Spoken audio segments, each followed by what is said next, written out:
All right, we're going to shoot a advanced technique position techniques for our pigeon stretch with resistance stretching. We don't want to use static stretching or passive stretching because it's not as productive. Now, if you're really tight and you need to start off really super slow and gentle, doing a static stretch where you just kind of get in place and you, or whatever position where you start to feel the tension, if you really need to, you go ahead, right? So we already went through the basic position setup, so please view that video. And so we're going to try to get the leg at 90 degrees right here, or you're going to do the best that you can with the tension in your body, and you'll build up to getting this to 90 degrees. So we are, of course, going to be kicking down and kicking forward. That's our basic, some of our basic stuff. Now, the rear leg, we're going to drive the rear leg forward and down, basically like we're scissoring them together as if you're walking and you're taking a step.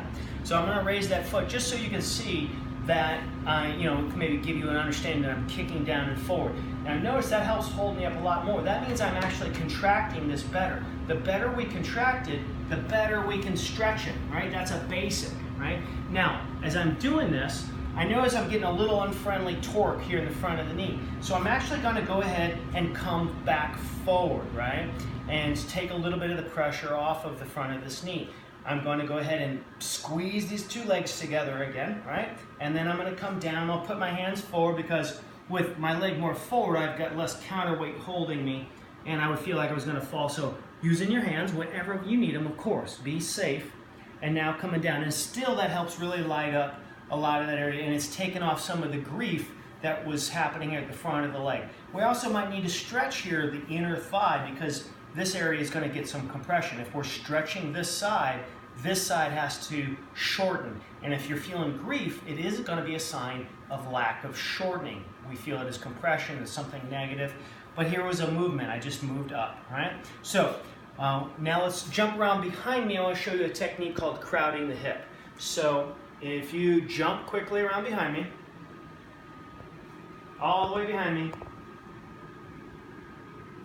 So notice that the space that I've got, right? This knee is even all the way out here to the side of me, right? So, and also, if your knee can't come here underneath your shoulder, then that's also a sign, your hip is pretty tight.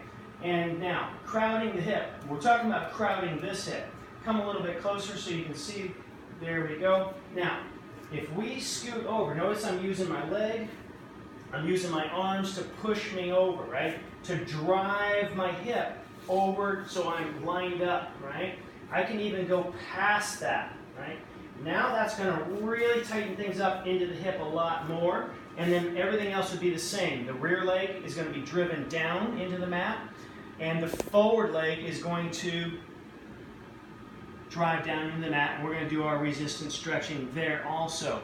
Now another technique would be to internally rotate this leg. So if you notice, I'm taking this backside leg and I'm turning it around to make my kneecap try to point over in that direction. And now I'm going to squeeze down and forward and try to feel like I'm pulling my knees apart as I'm doing my pigeon stretch. Okay, so those are our advanced techniques, and there's even still a few more things we could do, but this is actually plenty. If you can work on these, just try to focus on one at a time and perfect it. Do a dozen reps at least before you even think about trying to change, but feel free to experiment.